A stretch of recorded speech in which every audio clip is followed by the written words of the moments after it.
através da oração, Deus pode mudar a sua história. Atos 6, versículo 4: quanto a nós, nos consagraremos nas orações e no ministério da palavra de Deus. Aí Tiago afirma no capítulo 5, versículo 16: a oração do justo pode muito em seus efeitos. Tiago 5,14: está alguém entre vós doente, chame os presbíteros da igreja e unja-o com óleo, e a oração da fé sarará o enfermo. Uma igreja genuína, uma igreja verdadeira, ela vai caminhar nos ensinamentos dos apóstolos incansavelmente. Em Atos capítulo 4, versículo 31: e tendo eles orado, moveu-se o lugar. Está escrito: orai sem cessar. Lá vai. Ore pela manhã, ore pela tarde, ore pela noite, ore pela madrugada, ore regularmente e ore sem cessar. Abra sua Bíblia no livro de Atos. Atos do Espírito Santo através dos apóstolos. O capítulo que iremos meditar nesta noite é o capítulo 2 e o versículo de número 42.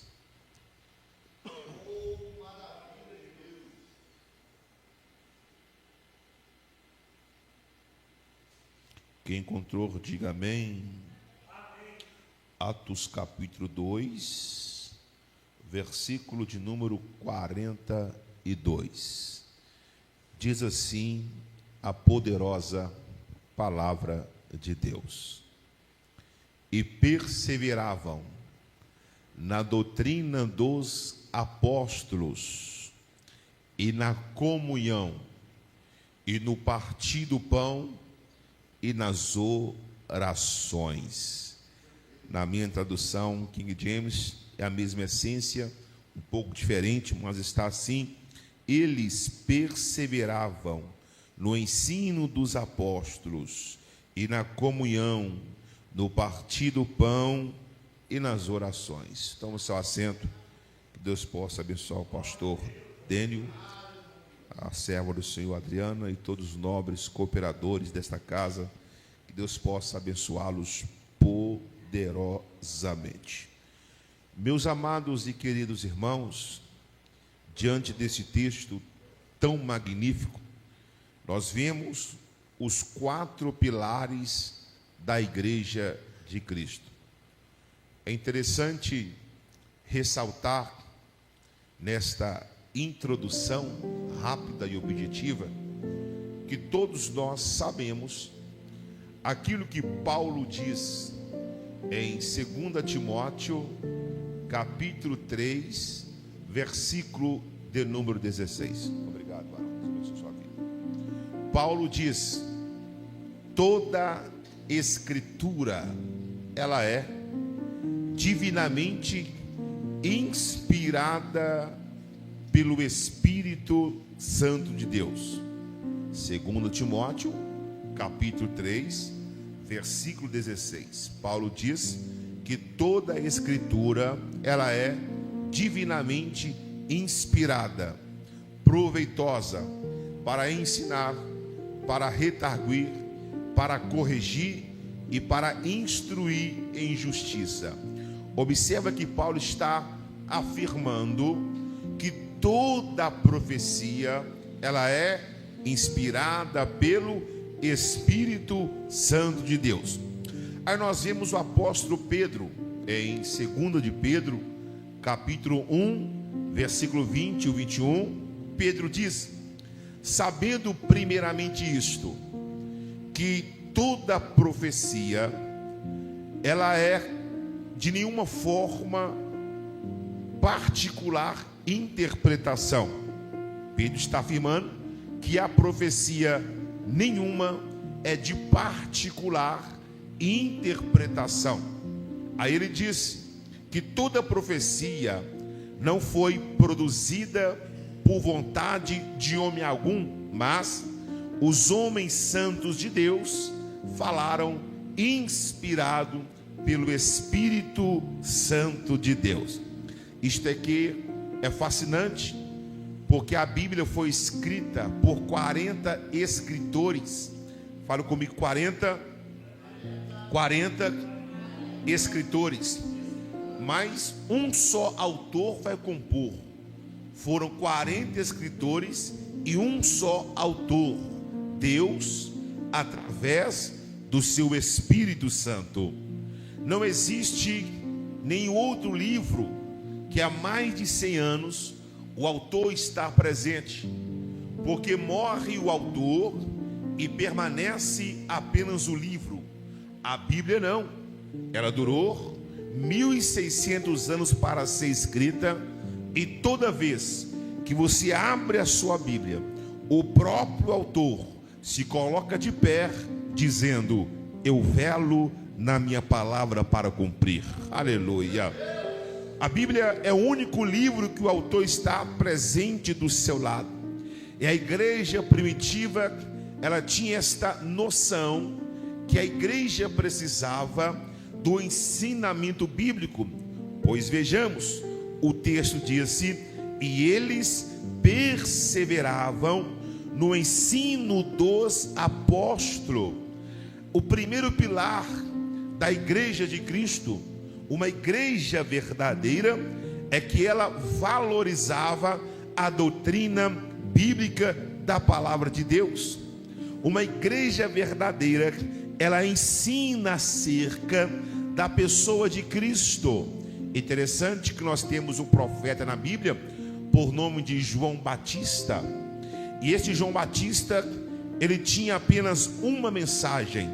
João capítulo 1 versículo 29, diz a Bíblia que este profeta, quando viu Jesus de longe, ele vai bradar dizendo: eis aí o Cordeiro de Deus que tira o pecado do mundo. João Batista, ele foi um dos maiores profetas, e Jesus vai afirmar isto, que João Batista, na verdade, é o maior profeta nascido de mulher. Agora a pergunta que não quer se calar: por que João Batista foi o maior profeta? Eu respondo: João Batista foi o maior profeta por causa da sua mensagem. A sua mensagem apontava para uma pessoa, a pessoa do nosso Senhor e Salvador Jesus Cristo. João Batista tinha uma mensagem cristocêntrica, ungida e banhada nas escrituras sagradas. É por isso, olhe para cá, o maior profeta não é aquele que revela o seu CPF. O maior profeta não é aquele que vai revelar aquilo que vai acontecer com você daqui a uns dias.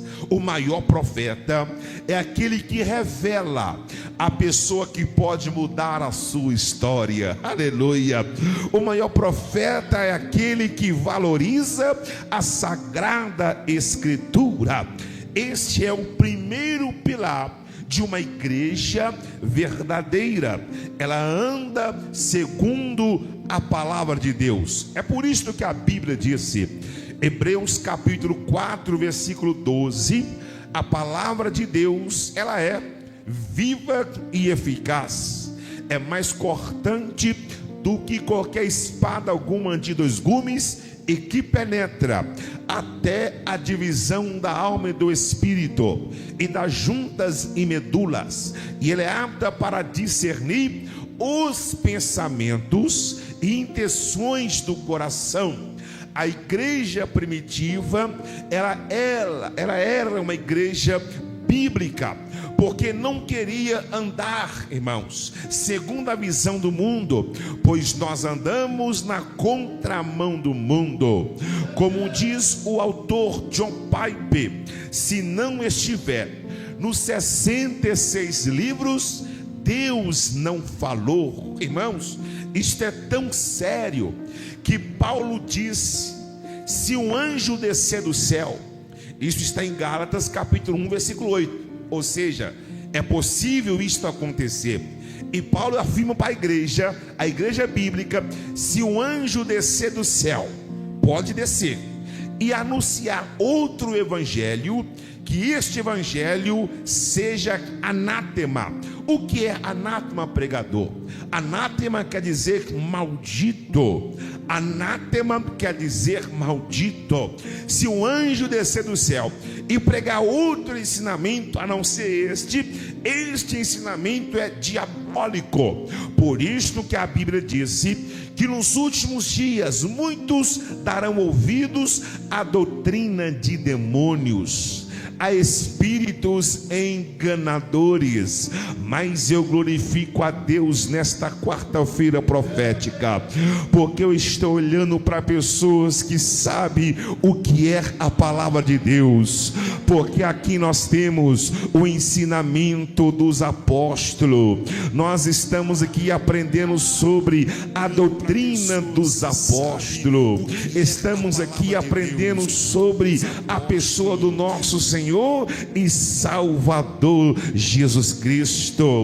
A primeiro pilar é este, irmãos: valorizar esta doutrina. Todo líder, ele tem que conservar esta paixão. Eu falo paixão para você entender. Todo líder, ele tem que conservar, na verdade, são 3 paixões. A primeira paixão é pela vida dos ouvintes. Você tem que amar aqueles que te ouvem. Você tem que amar a palavra de Deus. Você tem que amar a Cristo, e este glorificado. A igreja, ela perseverava incansavelmente na doutrina dos apóstolos. E o segundo pilar, o texto fala que a igreja perseverava na comunhão. Pregador, o que é comunhão? Comunhão aqui é companheirismo, comunhão aqui é unidade.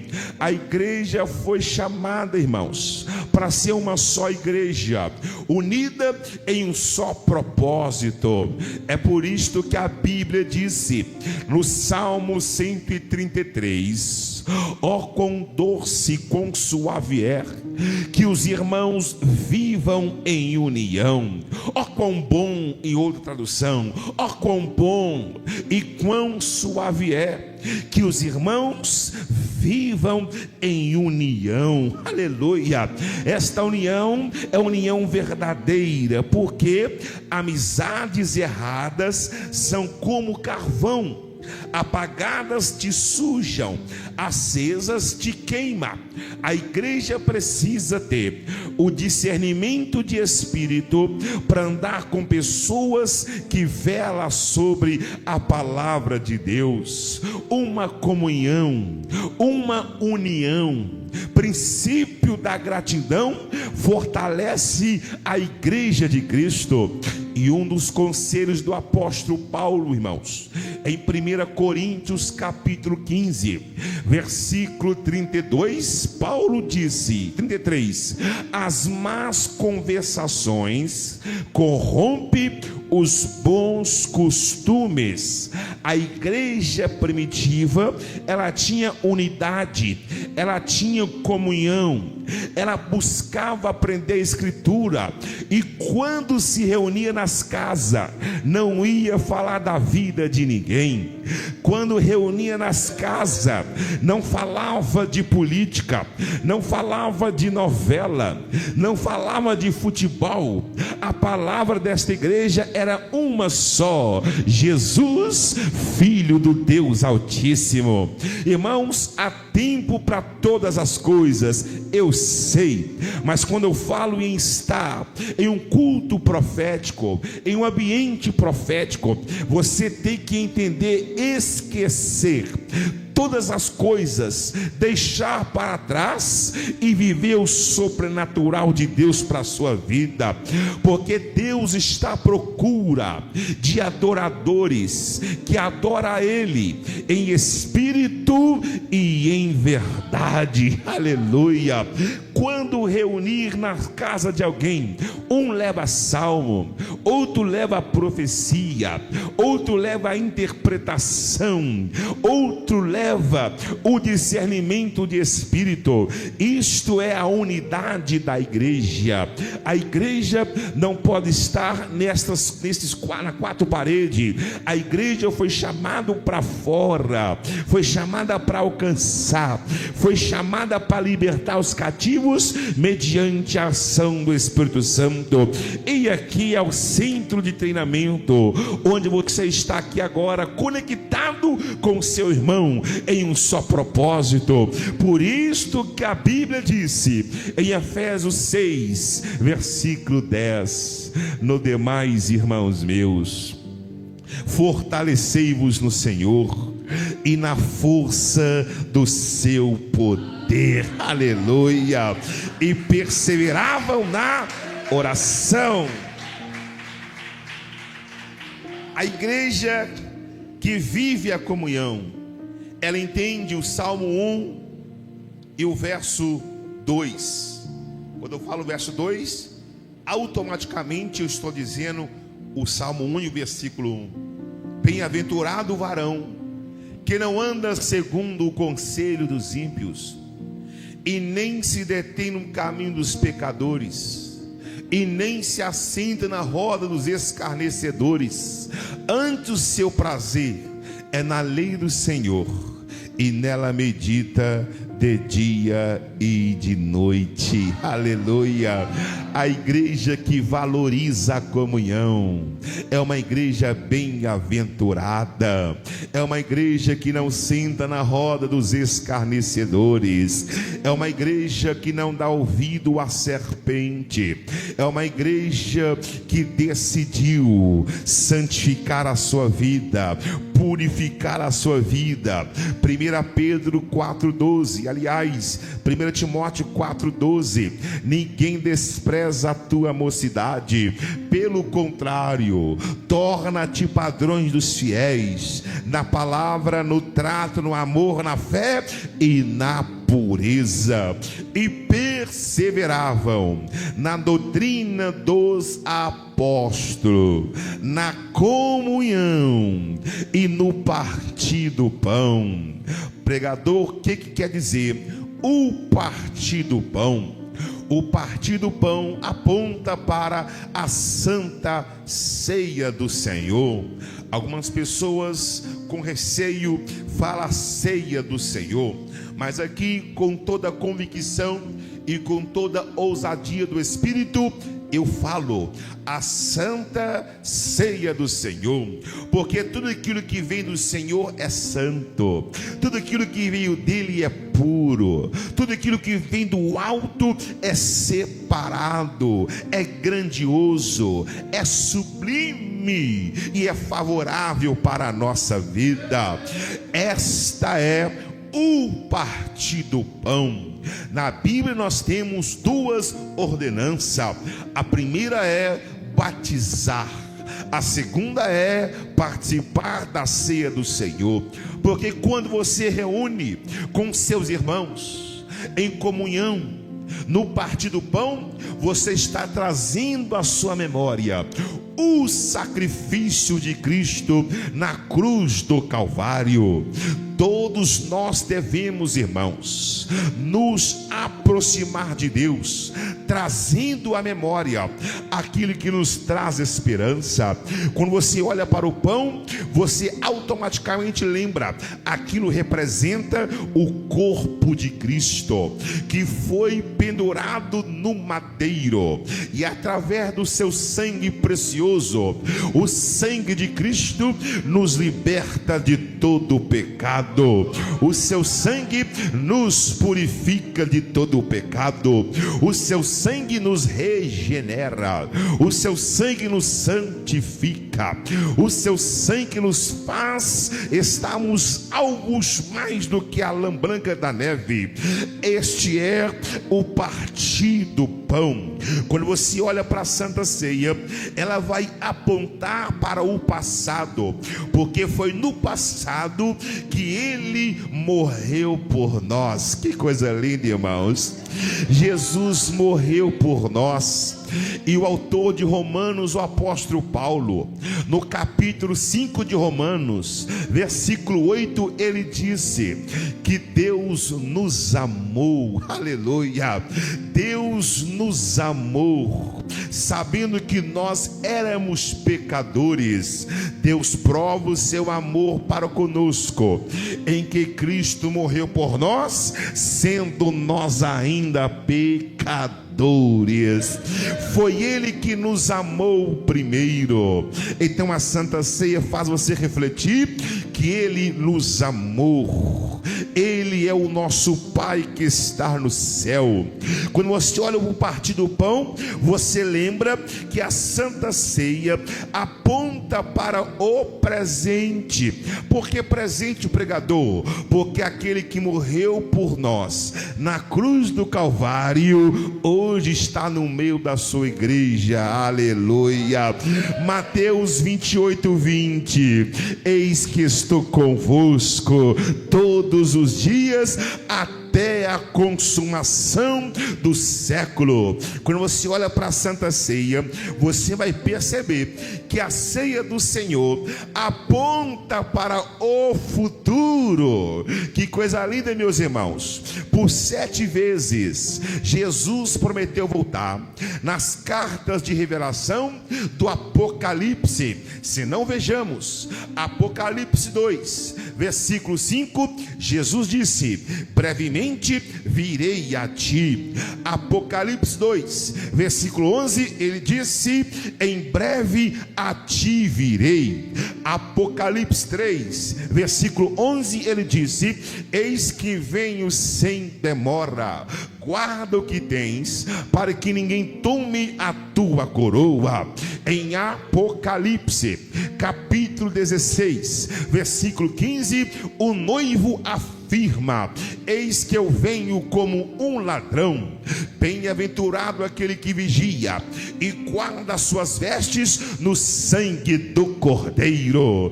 Apocalipse, capítulo 22, versículo 12: eis que eu venho sem demora, e o meu galardão está comigo para entregar a cada um segundo as suas obras. Em Apocalipse, capítulo 22, versículo 20, pela 7ª vez, o noivo disse: aquele que testifica destas coisas, ele diz: Maranata, Maranata, Maranata. Traduz aí, pregador, agora. Ora vem, Senhor Jesus. Ora vem, Senhor Jesus. Somente aqueles que desejam encontrar com o noivo nos ares, levante as suas mãos e adore o nome do Senhor.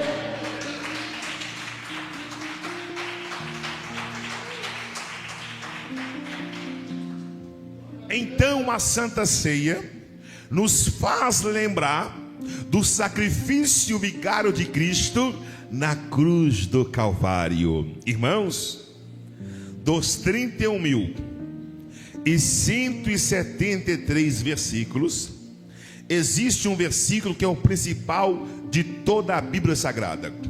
Este versículo é o coração da Bíblia. É João 3,16. Porque Deus amou o mundo de tal maneira que deu seu Filho unigênito, para todo aquele que nele crer não pereça, mas tenha a vida eterna. O partir do pão nos traz a esperança de lembrar do sacrifício de Cristo. Aí Pedro, irmãos, inspirado pelo Espírito, os apóstolos, inspirados pelo Espírito, e Lucas vai registrar dizendo que esta igreja perseveravam na doutrina dos apóstolos, na comunhão, no partir do pão, e o último pilar, Lucas disse, e nas orações. Quando eu falo de oração, eu falo que esta igreja, ela tem que continuar valorizando a oração. Eu quero deixar aqui para os irmãos 6 dicas de ouro, que está em primeira carta de Paulo aos Tessalonicenses, capítulo 5, versículo 17. Está escrito: orai sem cessar. Orai sem cessar.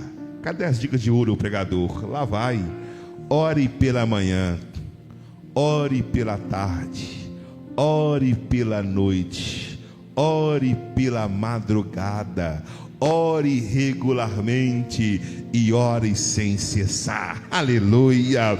Uma igreja que ora, o mal não fica, porque aquilo que Deus decretou no céu, a terra não tem poder para anular. A oração e a palavra andam de mãos juntas.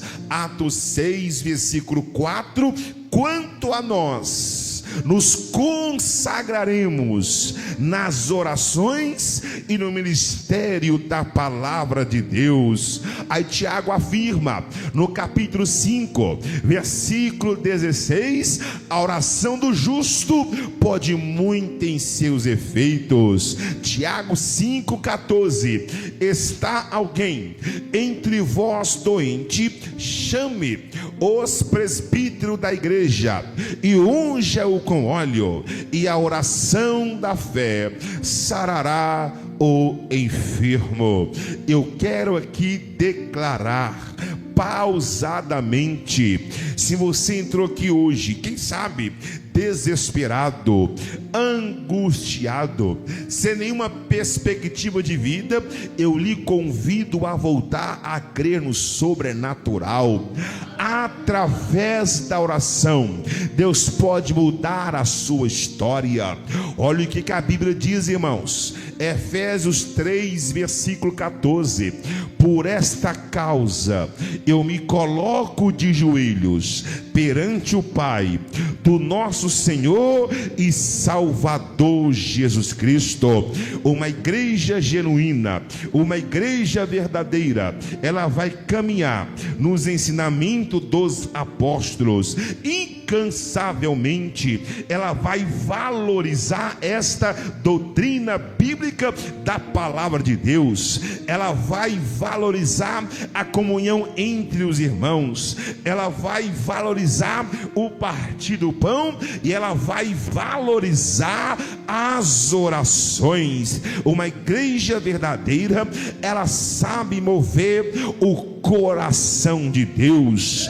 É por isto que a Bíblia disse em Atos capítulo 4, versículo 31: e tendo eles orado, moveu-se o lugar onde estavam reunidos. A oração tem poder para movimentar, a oração tem poder para tremer qualquer lugar.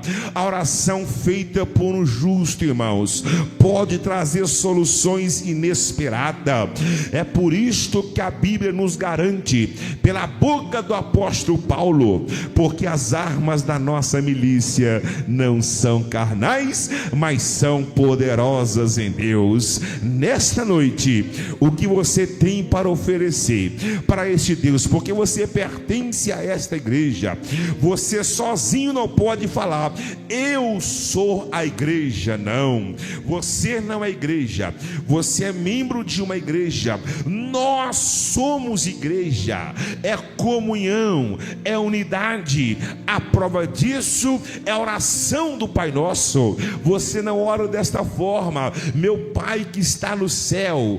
Eu sei que Ele é o teu Pai e o meu Pai, mas a oração vem trazendo o significado da comunhão Pai Nosso, porque o Pai é nosso, o Pai é meu, o Pai é teu, e Ele atende a tua e a minha oração. E eu vou decretar de olho aberto: a mão de Deus não está encolhida nesta noite, mas está estendida para mudar a tua história, para mudar o teu cenário, para mudar aquilo que você almeja. Quem crê, fica de pé para receber de Deus uma oração específica na área que você tanto precisa. E perseveravam na doutrina dos apóstolos, no partir do pão, na comunhão e nas orações. Esta é a igreja verdadeira, uma igreja que tem ensinamento bíblico, uma igreja que tem comunhão, uma igreja que tem a Santa Ceia todo mês, a igreja que está orando pelos familiares, pelo ente querido, por uma pessoa que nem é do ministério. O papel da igreja está clamando por ele. Nós fomos levantados para sermos intercessores.